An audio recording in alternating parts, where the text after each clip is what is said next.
Hey everyone. Hi Ayesha. So excited to have you here. I'm a huge fan. I know a lot of people here in Southern Colorado are looking forward to having you here with us. So thanks again for taking time out of your evening to do this.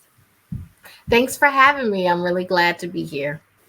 And I see some familiar faces in our virtual audience, so I want to say hello to everyone. And as Jeff mentioned, Ayesha, you recently became the host of Weekend Edition Sunday, so congratulations. That's a huge deal. Tell us about that switch. Has that been a career goal for you, and what are you excited about? Well, it wasn't a career goal for me because I don't think I ever thought something like that would be possible, honestly. So it has been, I'm just getting started. Last Sunday was my first Sunday. And so I'm coming up on my second Sunday. So I really think it's still sinking in. But it has been, just an amazing journey at NPR. I started in 2018 covering the Trump administration. I really got to travel all over the world covering him and covering the White House. And I spent 6 years covering the White House. So it was a good time to try to transition to something else and to kind of like spread my wings a little bit. Now I'm the host of Weekend Edition where I get to do all sorts of things. I'm doing, the political news that I'm used to doing, but then I'm also, reading amazing books and I'm doing the puzzle. So it's just Yeah. it's a lot and I love the variety. And as you spread your wings in this new role, what will you miss about your beat at the White House? Well, I had a dream this week about being in the White House briefing, questioning Press Secretary Jen Psaki. So I think that's one of the things that I will miss, like being in the briefing room. You're talking to representatives of, one of the most powerful positions in the world, right? The president of the United States, the leader of Yeah. the free world. And you are able to ask them questions and press them on issues of the utmost importance, right? To that are affecting people's everyday life and death issues. And so being in that position and being in that moment and also, going on trips and being at all these historic moments. I will miss that. But I really am looking forward to still being able to question people in power and still being able to tell people's stories in my new post. And I'm sure there's a lot of camaraderie within the press corps. Is that something? Tell us more about that. I've always been curious about how that feels. Yeah, absolutely. And I mean, that was really, one of the things that came to my mind as well is the fact that there is like the White House press corps. It's you really get to know the other people in the White House press corps. And oftentimes, when you're at the White House, you may be around other people in the White House press corps even more than you're around people, your colleagues at your own outlet. So Sure. because you're in the van with they have these things called the White House pool, and that is like the 13 to 20 reporters who follow the president around every day. So those are the people who are in the Oval Office, or these are the people who are with him every step he goes. The president goes. So you may be in a van with with your colleagues in the White House press corps for 6 or 7 hours, right? Wow. You may be on a plane flying to Poland or wherever, or flying back from Vietnam for 10, 11 hours, right? Like, so you are with people in very close contact in quarters and you get to know them very well. And there is a camaraderie, right? Like, yes, people are competitive, but there's also people who help each other out. You're working to try to figure out, what did he say? What's that quote? People will, give you the quote. Like we're all trying to get basic information out. So in situations like that, people work together. What did he say? He was kind of far away. What happened? Like, so you're all kind of working together, and you make really good friends, especially like on trips and stuff. So it's a really good situation. And what about things you won't miss? Maybe those 10-hour flights in close quarters. Is that Well, I will miss, like, Air Force One is nice. So being on Air Force One is sure? nice. Yeah. But being in the vans for 10 hours, no, I will miss that. I won't. Yeah, there's a lot of with the White House job. There's a lot of hurry up and wait, right? Like, so you're brought outside the Oval Office. You might stand out there for 45 minutes in the heat, in the cold, whatever. If the meeting's taking longer than they thought it would, or they decide, oh, we were supposed to do it at the beginning of the meeting, bring you in, but no, we're gonna bring the press in at the end. Like, there's a lot of like just standing around and waiting for the next thing. And then sometimes it's just not, super glamorous. Like you could be at this fancy event, but they're only letting the press use some stinky porta potties or something like that. Oh, it's no. not always glamour. And it's a lot of running. It's a lot of running in the press pool. People don't really realize that. But like when we're standing under Air Force One, under the wing, we catch the president coming out. He hops into the Beast, the big limo, or he hops into his SUV. Then we have to start running because our vans are way at the back end of the motorcade line. And the press people are always like, they will leave you, like no. because it's like a security thing. So it's like, if we don't make it to the van, like we will get left behind. Now, I've never seen this happen, but that's always the threat. So you got to run. And I've done this like 6-7 months pregnant, like holding heavy, carrying gear and a boom mic, and it's not fun. Yeah. Yeah, that sounds. I hope you had some comfortable shoes then. Oh yeah, that's a must. So fashion goes out the window for me. So yeah, it's definitely sneakers. It's flats, because you never know when you have to take off and run. And I'll tell one story. When I think we were in Brussels for like a NATO meeting. And we had the White House press corps, all of a sudden they were like, you have to run because there's going to be a 2-way with some, with President Trump and some other world leader. And so while we're running and other people see us who are not in the press pool, just international, and they like laughed at us because we were just running through these hallowed office buildings, and they were just cracking up at like, what are you doing? Like, we look crazy. So sure. And if they didn't have the context, they're like, what? No, they're just like, why are you running? That's funny. That's funny. Yeah. Well, and you mentioned it's kind of a hurry up and wait situation. So with all the information that comes out of the White House, it seems like there aren't really that many opportunities to actually question the president. Can you speak to the challenges that might present when you're trying to cover that beat? Well, it depends on the president. With Trump, there were a lot of opportunities to question him because, anytime the press was brought in, he was open to taking questions, whether it was in the Oval Office or whether, he was heading out to Air Force One. So even with Biden, there's always an opportunity when you're by the president or in the pool to shout a question, right? Like, they won't always answer, but sometimes they do. And sometimes they will stop, and Biden will stop at the end of an event if he wants to, and he will take questions. But there are times when you may not be seeing the president, right, every day, or, so there is a challenge in you're talking to the press secretary, and depending on the White House, they could be very controlled in their messaging.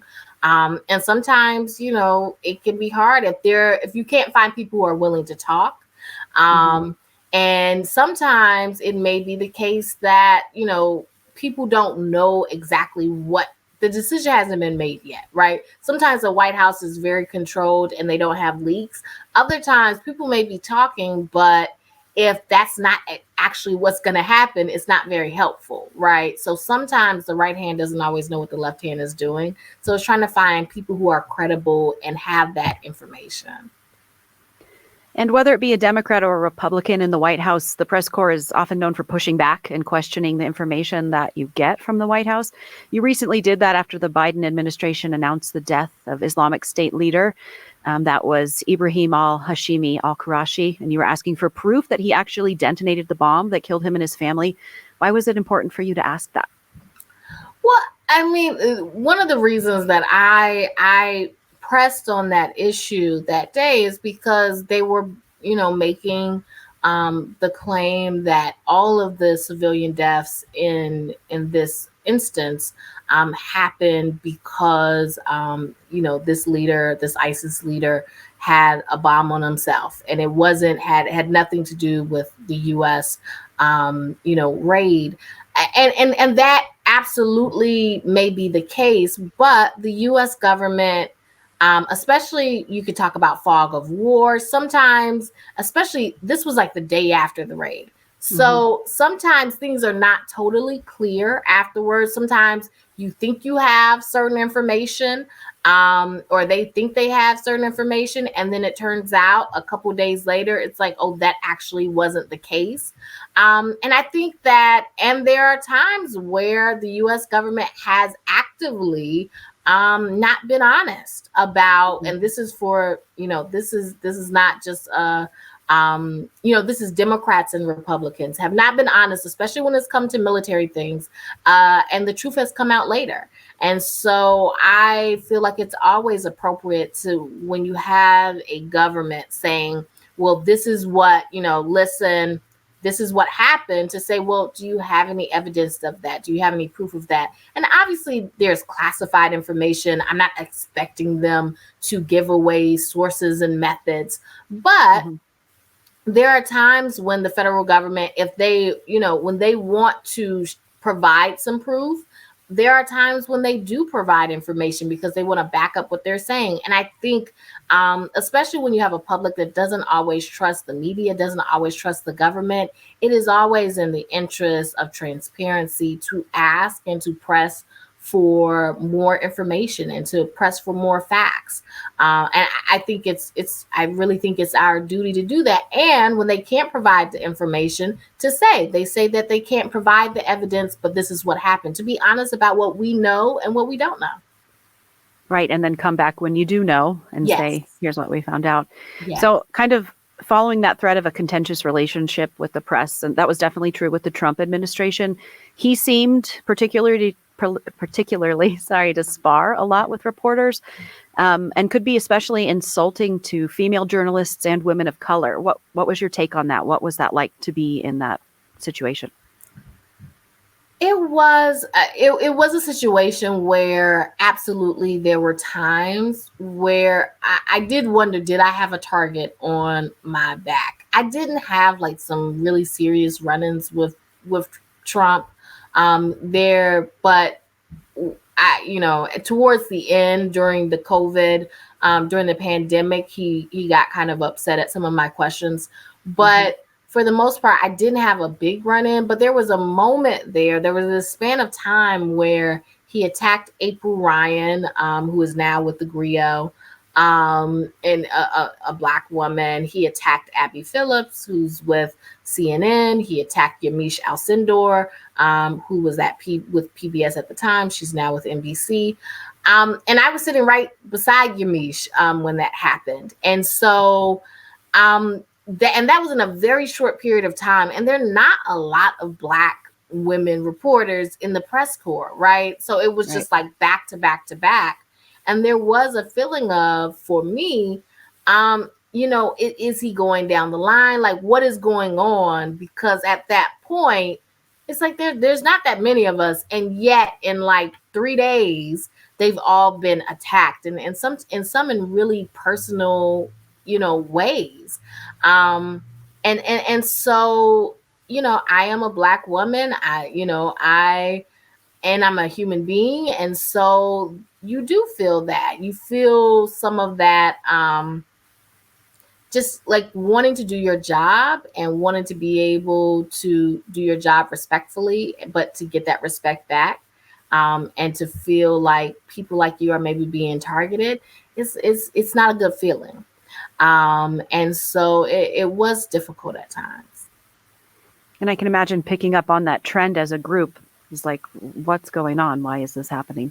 Yeah, exactly. And it's a feeling of, and like I said, I mean, and he was lodging insults. And so this wasn't just, oh, I didn't like this story, or I think that, this was really, questioning people's, intelligence. and really below the belt things. And we all come to do our jobs, and certainly it is not my job to be liked by presidents or the people that I cover. That's not the way things work. But there's a certain level of professionalism that I will always try to bring, and you want that in return, just as a human being. My mother, my children, my loved ones are watching this just like everyone else, and they don't want to see their loved one mistreated. Well, I'm sorry you had to experience that, and we appreciate the work you do so much. I know it can be rough at times. So moving on to NPR, there's been a recent exodus of people of color from NPR: Audie Cornish, Sam Sanders, Lulu Garcia Navarro, Noel King. Can you share some insight as to why you think that is? I feel like I cannot speak for others on why they have left. Sure. And so I leave it to them, and most of them I think have talked a bit about their decisions to leave. I do say overall, NPR, like every other outlet, has work to do when it comes to retaining talent and from people of color, to hiring and retention. It is an issue throughout the entire industry. There is no mainstream outlet that I think has really gotten this right. I think it is a process, and I think that every outlet really needs to work on that. And I think NPR is not alone in that. They have said that they do want to work on keeping host and figuring out what's happening. And so, I take them at their word. John Lansing, who's over NPR, CEO of NPR, has said that he's committed to diversity, and he's committed and made that really the mantra, and made it a priority. And so, we just have to see what comes of that. I will say that my experience at NPR, I've had a great experience at NPR. The audience has embraced me. My coworkers have been so supportive, and every host that has left, I believe I've talked to all four of the ones that you named. I've talked to them. They've all been so kind and so supportive of me, and moving up at Weekend Edition. And and that has really heartened me, and that has really made me feel better about going into this new role, knowing that I've had their support and their backing. And that has meant a lot to me. And I have to say, I was so bummed when I heard Sam was leaving, because I love Sam Sanders. And I know you've been a sub-host for his show. It's been a minute. Yeah. What do you think the show will look like without him? I just love Sam. Yeah, What would you like in a new host of that show? Just a little insider information. Yeah. I wish I had some insider information. No, Sam is amazing. Like, he is amazing. And, I said on Twitter, it is a huge loss for NPR. And no one can step into those shoes. Like Sam just is authentically himself. Like, he's just himself. He was able to bring that to the table in such a thoughtful way. And he, helped me just by being an example, and by letting me, fill in, and giving me that space to also be myself. And so I think that, whoever ends up taking over the show, I think it has to be someone. They're never going to be able to be Sam Sanders.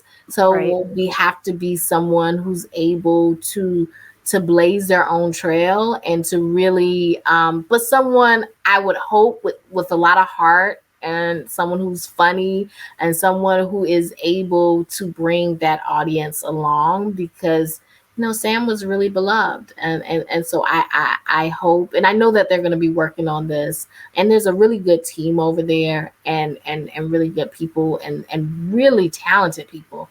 And so I think they'll be able to, put together, a new iteration of the show. That's really good. And I think it will have to be somebody who makes it their own almost. Nobody's Yes. going to be able to replicate what No. Sam has done.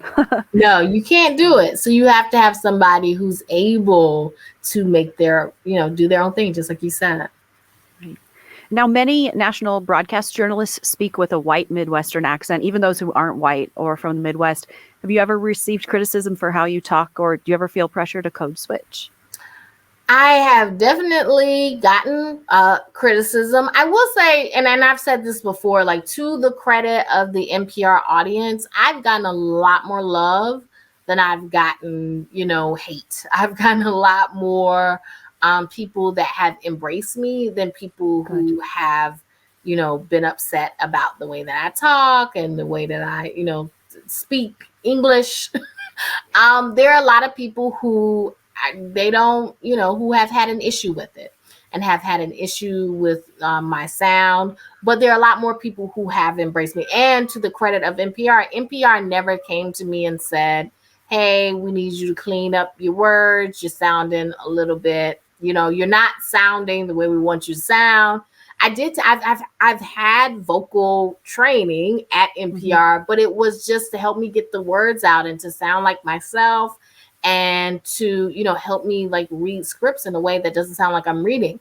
But it was never about, but it was never like, okay, you need to fix sounding the way you sound, which is like a Black woman who's raised in North Carolina.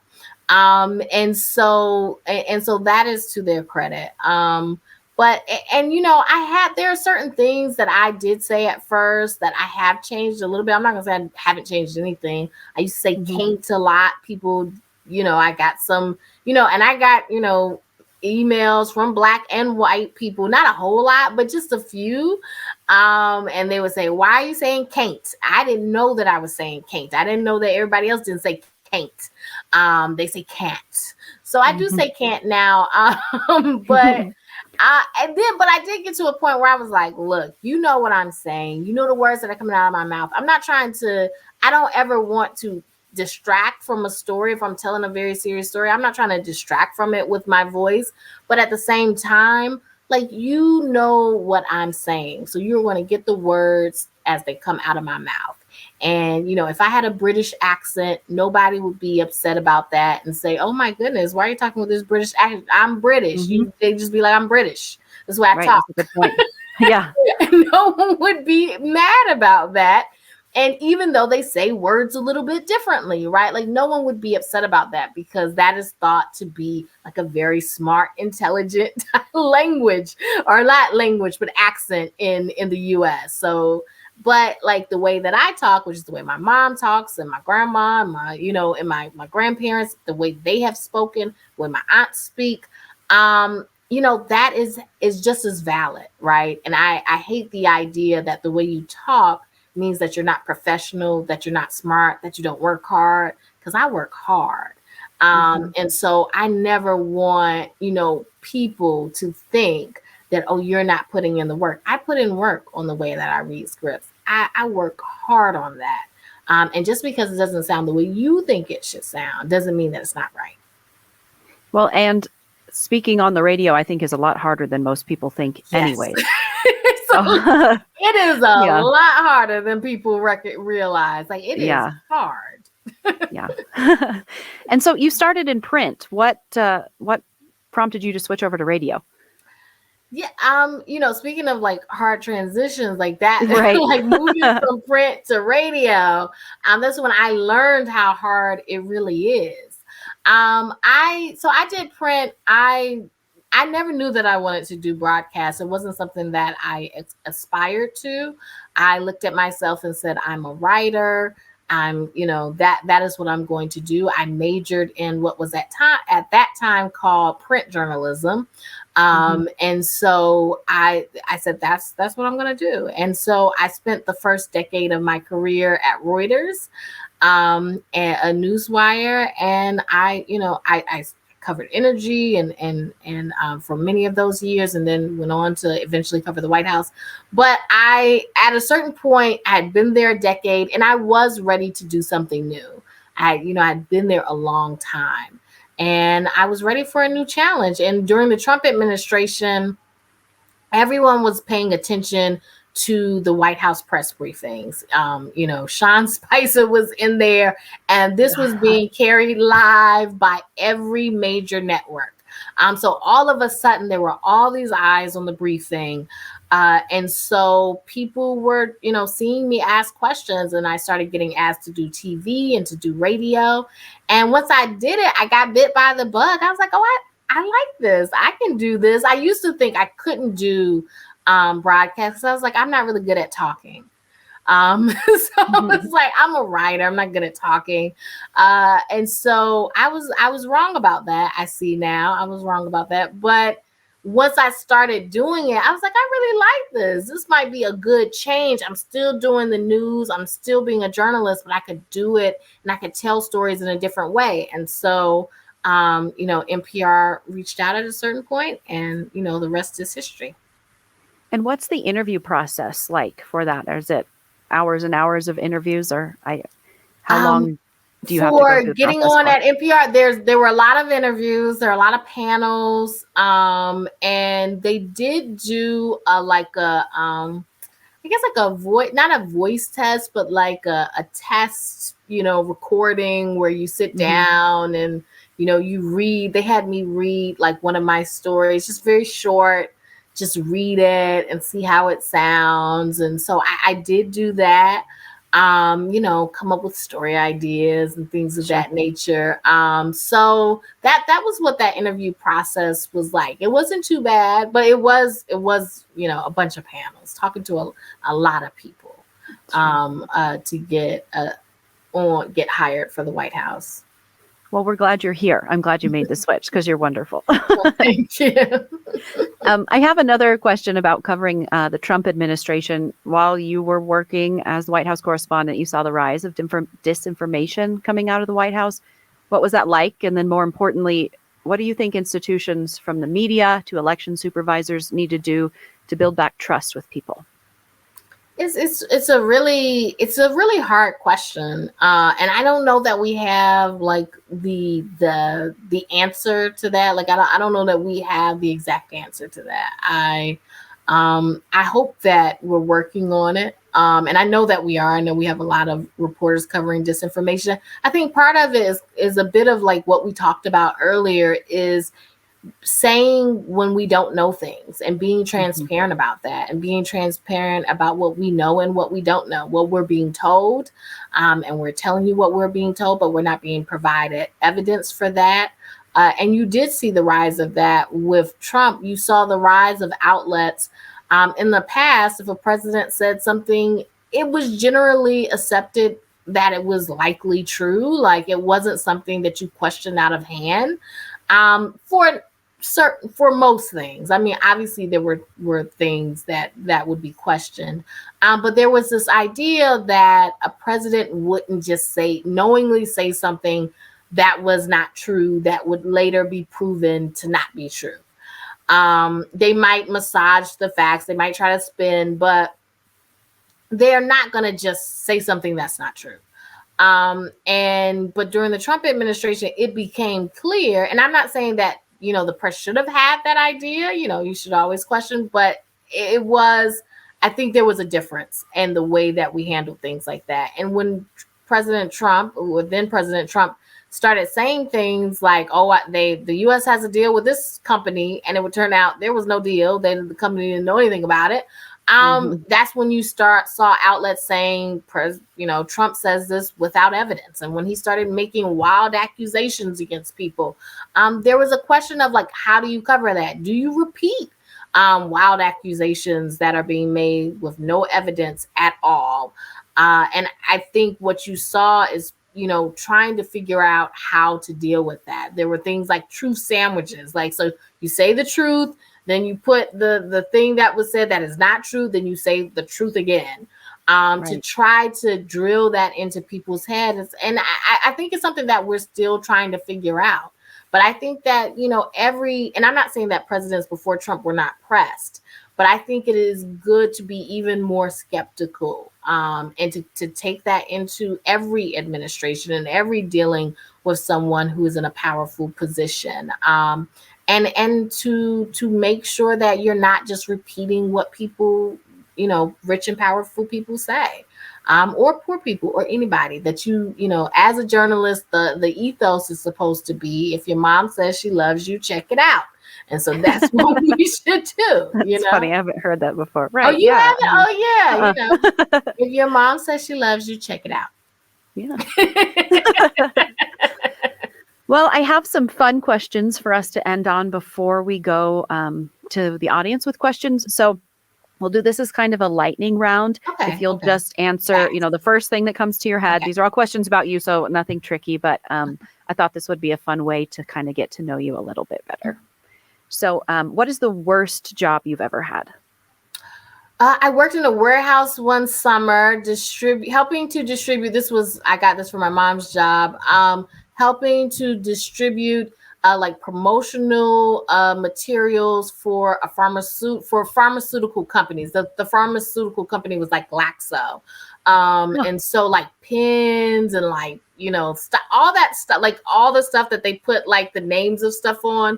So like, it could be Viagra, it could be like the herpes medicine, whatever, because Glaxo did make a lot of it. And so it's like pens and bags and all sorts of stuff that they give out to like doctors and stuff to get them to prescribe their medicines. It's probably not very good. But what I didn't like about it was having to stand up all day and like just fill pack boxes. Like that wasn't fun. I bet it was really hot too. Wasn't it in a warehouse in the summer? It was in a warehouse. I think it was long days, and it was just like everything was so, which for a lot of people, this is regular life, but everything was so regimented. You had to stand all day, and then everybody had to take their breaks at the exact same time. You had to ask to go to the bathroom. Like it was very, very regimented. And many, many people, maybe most people in America work like that, but it wasn't fun. So I didn't like that. If you have to sing karaoke, what song do you pick? Do you do karaoke? I do like karaoke. I don't really get to go out and do it, but my kids have karaoke mics. So I do. Nice. I really actually enjoy them very much. I would do I'm Not Your Superwoman by Karen White. Is one song that I love to sing. That's fun. And these days, because I have kids, we've been doing a lot of We Don't Talk About Bruno. Oh, sure. So that's a favorite. So we also do a lot of karaoke with We Don't Talk About Bruno. Yeah. Nice. And what is your favorite sandwich and why? Oh, that's a good question. My favorite sandwich would be like a Philly cheese sandwich because I love steak. But probably not like an authentic Philly cheese steak, because I think they do like Cheese Whiz and stuff. I'm not really into that. So it would be like a nice Philly cheese steak with like provolone and lettuce, no tomatoes and onions. So it would be onions, but no tomatoes, no peppers, and just provolone, mayonnaise, and fried onions and lettuce and that sounds cheese good. steak. Yes, so that would be my favorite sandwich. Now we'll know what to get for you if you ever come out to visit. Exactly. Now, if you were in the Olympics, what sport would you choose to compete in? It would have to be a sport where you don't have to have a lot of stamina and you don't have to move around a lot. I would lose at all of them. But maybe like, table tennis or something. I wouldn't win, but as long as I wouldn't have to move around a lot, I could just go like side to side, do them. Yeah, go like this, and then I would be out in 1 second because I'm not coordinated at all. So, nice. but maybe something like that.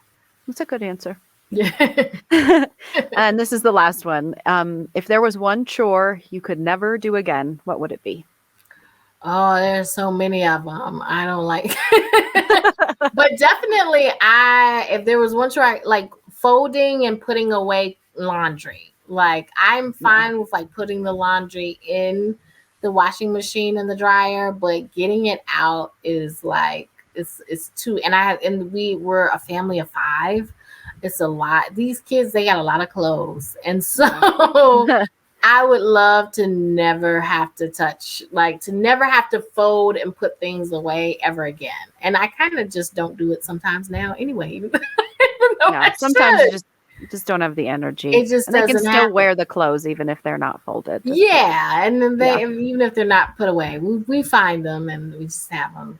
They're clean, and then we put them on. So, Right. Cool. Well, thanks. That was fun. Thanks for humoring me with those. I always like to know just some fun stuff about who we talk to. So I do have a question from an audience member. Bruce Fogarty from Colorado Springs wants to know, did you come to press briefings at the White House with a set of questions you wanted answered, or did questions just come up on the fly? Usually I would have like a set of questions. I might not have them all written out, but generally I would have an idea. A lot of times we do like, whatever news outlet you're with. So when I was I'm with NPR, like I talked to the other White House reporters and our editor at NPR, and say, you guys, if I didn't have any ideas, like you guys got any ideas, or do you have anything you're working on? And a lot of times, other reporters like within NPR or when I was at Reuters, like they would send you stuff and like, hey, can you ask us at the briefing? And it's like, okay, I'll try if I get a chance. So sometimes that happened, but a lot of times, but even if I did come in with a list, which you still, for me, part of being in the briefing was you have to listen to what they're saying, and listen to the questions that come before you, and try to see like, are there things that they're not answering, like, or that's what I would try to do. Like, is there something that they're not answering, or there's a question they're kind of dancing around that I could ask a follow-up on, because they're not really being very clear about their answer on this, and I want to try to pin down where exactly they stand. So sometimes it's about like listening to what, or someone else will ask a question and then that will spark something in me. So I really do believe that when you're in a briefing, you have to listen, and and sometimes the questions have been asked and asked to death. And so you don't want to beat the horse, don't beat the horse. Like it's done, and see, sometimes you have to move on, or there's a question where everyone's pressing on it and you're like, at this moment, this is the question. I had other questions that I could have asked, but at this moment, this question really needs to be asked. So you do have to kind of read the room, or that's what I would try to do. So it's kind of navigating what's going on and figuring out what information you can find out. Okay. Yeah. And because you come in with two things. You come in with what you need to know, and then also like what would be good to know or what may come out of it. So it's like, and then you have to kind of weigh those things. Like, I got this question I really need to ask, or I could ask this follow-up. So it's like you got to weigh things. And I just want to remind the audience, if you have a question you'd like to ask, click the question mark on your screen, and then you can just type it out and we will get those. So here is another question. What do you do to get the attention from Jen Psaki? In other words, how do you get picked to submit your question during a White House briefing? And how much lead time do you typically have before going on the air with a report? So in Jen Psaki's briefings, it was pretty much like she would go. So she started with the AP, and then she would kind of work her way down the front row. She kind of went through the line. You're constantly like raising your hand, just trying to get her attention, but she kind of just went down the line, and then she started going back down the line. So that was pretty straightforward. I will say, like, during the Trump administration, like with Trump, when he would have his press conferences and stuff like that, it was much more all over the place because he didn't have a list that he called. He would just point at people. He wouldn't call people by name unless they were like TV and he knew them. And so in those instances, it really was, you had to be in a position, and reporters would state this out, you had to be in a position where you would be in his eyesight, in his eye line. There were some reporters who would talk about trying to wear bright clothing. That's interesting. So they could get his attention. And you really had to make eye contact with him. So you had to be in his eye line, and you had to make contact with him and be like, wow. Yeah. You had to make eye contact with him. You had to catch his eye and to get it. And that's what I mean. Wow. And I did it. That's what you had to do, because he was just calling on people. He was just pointing. And sometimes reporters, if someone, another trick is if someone points in your direction, but they might not be pointing at you, you just jump up and start asking your question, and then just try to press on. Now the other person may jump up too, but so sometimes you have to be really bold to do that. But reporters really do it. So you just jump up, start asking, and hope that they'll just let you go, and then say, "Okay, we'll go to the person next." So there are kind of tricks to the trade, but like that's. Yeah, but in a regular briefing, like with the press, with Jen Psaki, it was pretty standardized. As far as how long I have before I go on the air, it just depends. Sometimes it can be really fast. Like I can have like 15, 30 minutes. Okay, it's breaking news. You got to be on. Mm-hmm. Then other times you have, days or weeks, and rarely you might work on a story for like a month or two. But like that's not often, but it can happen. And when you're negotiating with a public figure who's demonstrated a total lack of respect for the truth or falsehood of anything he says or promises, do you think it would be politically inappropriate to promise that figure anything he demands with the full expectation of denying to comply once the figure has moved themselves out of a threatening position? That's a question from the audience. I think we generally try not to promise.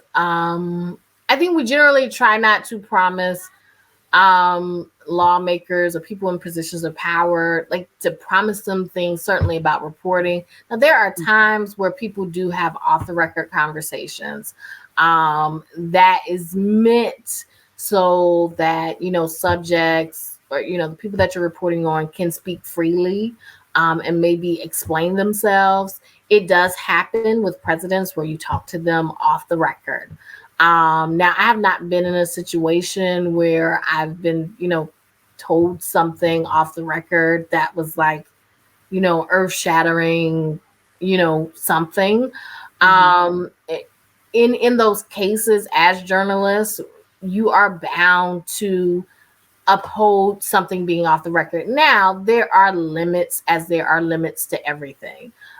You can't, and off the record has to be something two parties agree to. Now, if somebody was saying they committed some horrific crime and they're trying to say it off the record, I don't know that stays off. I mean, right. Look, I'm not trying to get into the ethical issues. I don't think that stays off the record. I also don't think if someone goes off the record, this came up a little bit with Mary Louise Kelly and then Secretary of State Mike Pompeo, where he basically was cursing at her and doing all of these outrageous things. And then he tried to say it was off the record. And no, you don't get to curse me out off the record.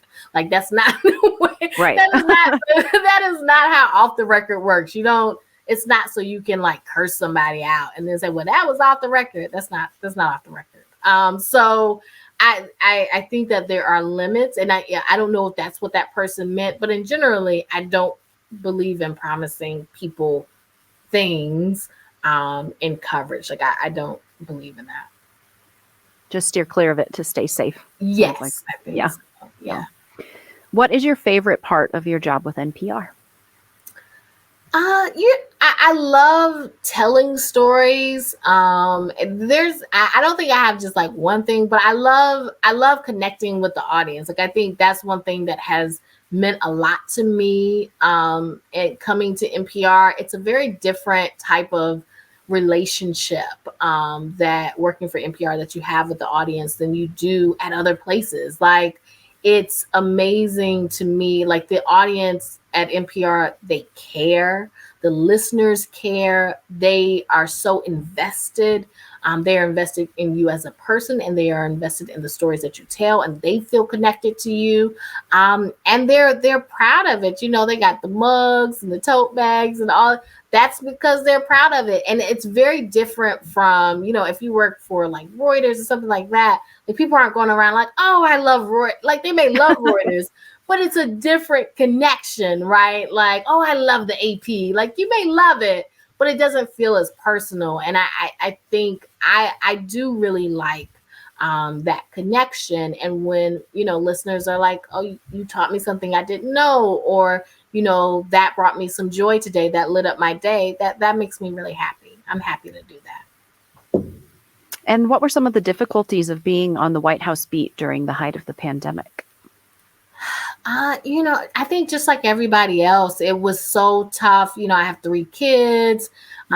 They were all at home trying to do virtual schooling for my oldest. The youngest 2 were just running around because they had nothing to do. So I think my kids were on every NPR program. They were on all the podcasts because they would just walk in and they would be on they were around. And so they were on all things considered, Morning Edition, everywhere they were on. And that's tough because I'm trying to focus and I'm trying to do my job. And, you're also worried about staying safe. And then there was also this racial reckoning and all of this protesting. And then the White House was very intense at that point. There were very long days. They were doing those briefings every day that Trump was speaking at. And so you had days where he was talking about, injecting Clorox, and I'm in there the next day, trying to get questions in, and, and people are dying. This is a serious time. And then Trump got COVID. You're trying to cover an election, and Trump got COVID. And then I remember being up all night, not getting any sleep. And I had recently been out on the road with him, so I was worried I had caught COVID. I know of at least one reporter who was on Air Force One who did catch COVID, who believes because Trump came back and believes he got it from Trump. So it was a lot. It was a lot. So it was very difficult. But, it was difficult for everyone. And, but I was blessed to have a job. I was blessed that we, stayed safe and healthy. And so, ultimately, it was okay. But it was rough at times. Sounds like a lot of things all at once, not only being a parent, but working. And I found it really humanizing to see and hear correspondents' kids on the radio, because we were kind of doing the same thing here. I was working from home with the baby, and my dog was howling on the radio one day. And I think it was a positive thing to have people see us as humans. Yes, no. And everyone, and like I said, people responded to it, and they weren't critical at all. Like, it was because everyone was going through the same thing. Right. Well, Ayesha, thank you so much. This has been wonderful. We'd love to have you here in person sometime. I hope we can work that out. And for the audience, you can hear this conversation on Colorado Matters. That will be on Tuesday. And again, Ayesha, we just appreciate your time so much. Thank you. Thank you so much for having me. And thanks to all the listeners and for supporting, KRCC.